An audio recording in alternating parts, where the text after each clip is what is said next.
Bowser. Is going to see a team that I'm ready to talk about, and that's the matchup in the bracket right across from them. That's going to be Cy Falls versus North Shore. Now, I'm a big fan of this North Shore team. I was fans of them last year, and I became a pretty big fan of their quarterback, Caleb Maryland. Check this out. Cy Falls is 9-3. North Shore is 10-2. Now, Cy Falls, they beat Cinco Ranch last week. And I was hyping up Cinco Ranch because that's who I knew. They crushed them 46-25. I looked at their record. They played 2 to 3 playoff teams, so this team ain't no fluke. 2 to 3 of those teams that they played were in the playoffs. Yeah. So they got this quarterback, Christian. I couldn't pronounce his last name, but he's a sophomore, and he went 14 for 19 for. Yeah, I know. He went 14 for 19 for 201 yards and 2 touchdowns. But it looked like they had a real good running game. And so although he threw 19 passes, you have to wonder if he even had to, because they got a running back, Gabriel Wilson, had 20 carries, 154 yards, and 2 touchdowns. Then they had a second running back, Darren Simpson, 15 carries, 159 yards, and 2 touchdowns. That's 4 touchdowns between your 2 running backs. 4 touchdowns gives you more points than what Cinco Ranch scored in the entire game, which means that your running game is responsible for winning this game. Yeah, and that's what you got to do when you have when you got a quarterback that's a sophomore. You want to make the game easier for him. Good defense and a real good running game. Now on the other side, Davis Mills type of treatment. There you go. Just like that. Now, on the other side, Cinco Ranch quarterback Davis Rue, who I talked about weeks before and I talked about in that last week matchup, he threw 2 touchdowns, but 3 interceptions. And when you throw 3 interceptions, that's likely going to cost you a game in these high school playoffs. That's not going to win you no games throwing 3 interceptions. I think you're right. In a high school playoffs, yes. In a regular season, you might get by with that. But 3 picks, bro, is a recipe for disaster. Yeah. And so North Shore beat Ridge Point 31-7. I don't know why I thought that was going to be a good matchup, but they let it be known it was. Ridge Point's a nice school. North Shore is just nicer. Yeah, North Shore made them look like nothing. So Caleb Maryland is the quarterback that I once compared to Lamar Jackson.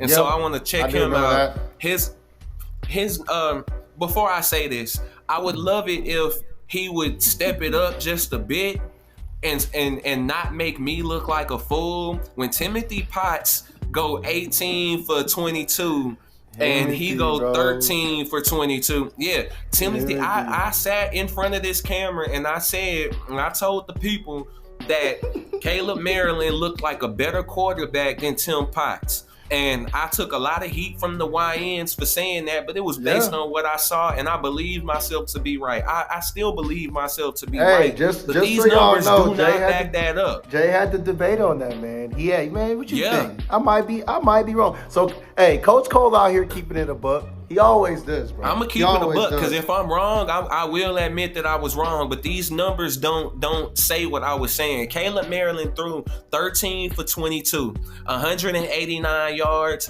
1 touchdown. Then he rushed for 9 carries and 66 yards. This game was won because do you remember the running back over there? His name is Hezekiah Johnson.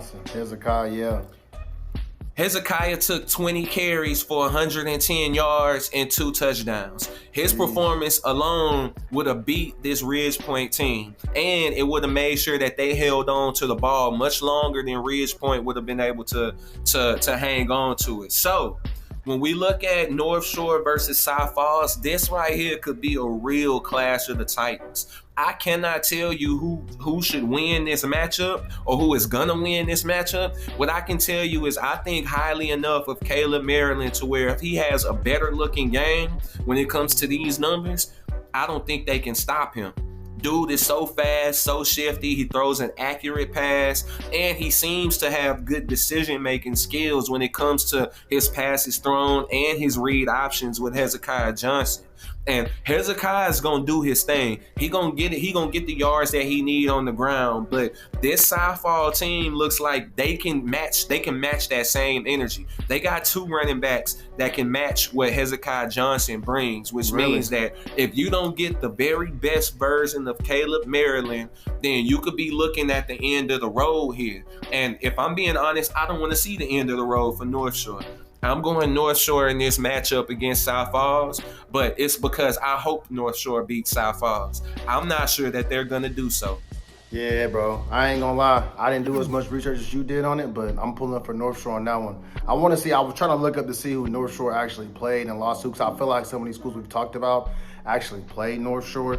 But at the same time, Summer Creek took the number 1 spot in the metro area by punching them in the mouth. They beat them like 28-0 in the last game of the season. And the CE King guys made sure to tell me that after I had posted that video. They made sure to let me know, they all Summer that Creek sound good, but look what happened with Summer Creek. Summer Creek gave one of these. Hey, the it main was thing brutal, bro. I was gonna say too, that kind of brings me into my matchup with Lake Travis and United, because Lake Travis is like 2 or 3 spots under South Lake Carroll, which is, to me, is pretty crazy, because if you look at the Lake Travis strength of schedule and United, I didn't get too much into their strength of schedule.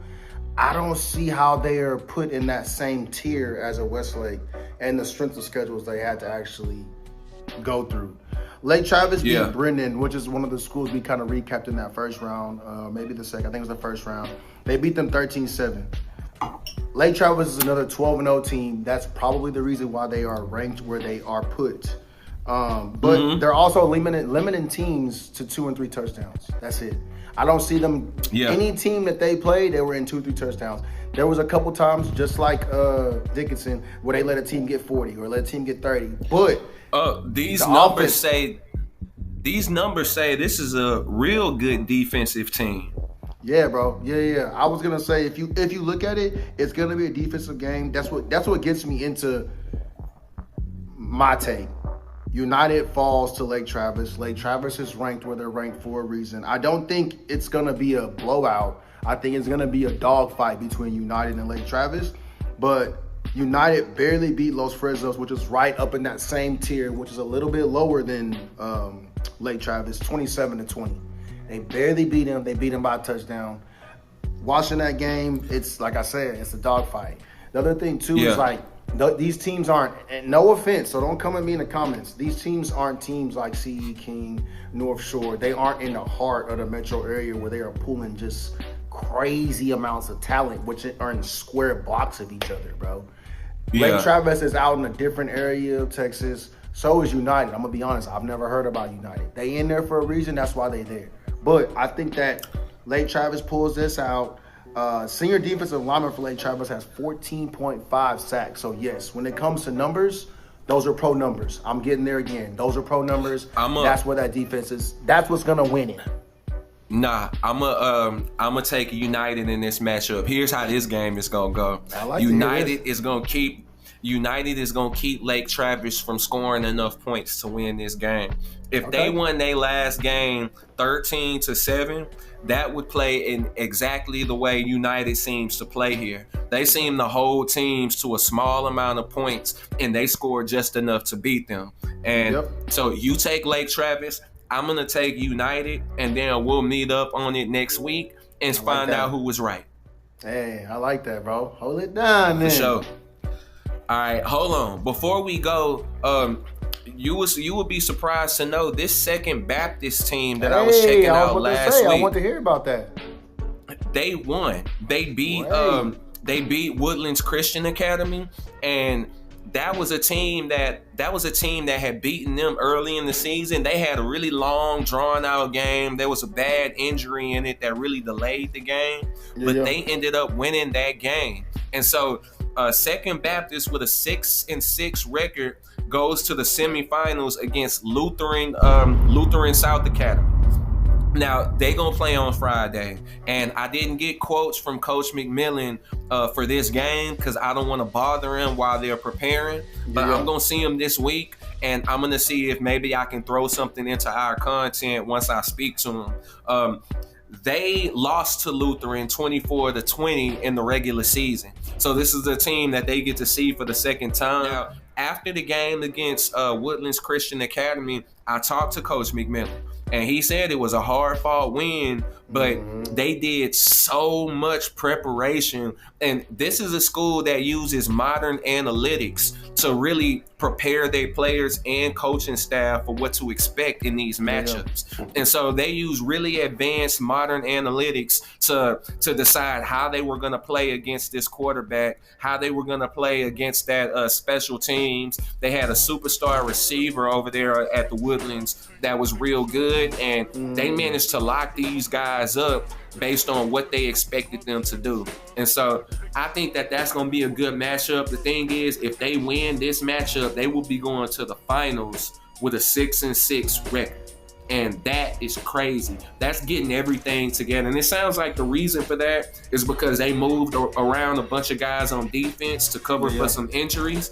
And then it took them a while, but they really started to do well in their new positions. And then this offense seems to have started off slow.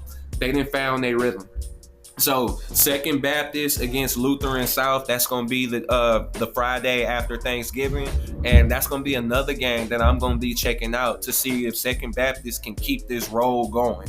I know who we pulling for. Let's go Second Baptist. Come on, Coach. Yeah, man. Hey, we going to hit you with the next round next week. Shout outs. Go home.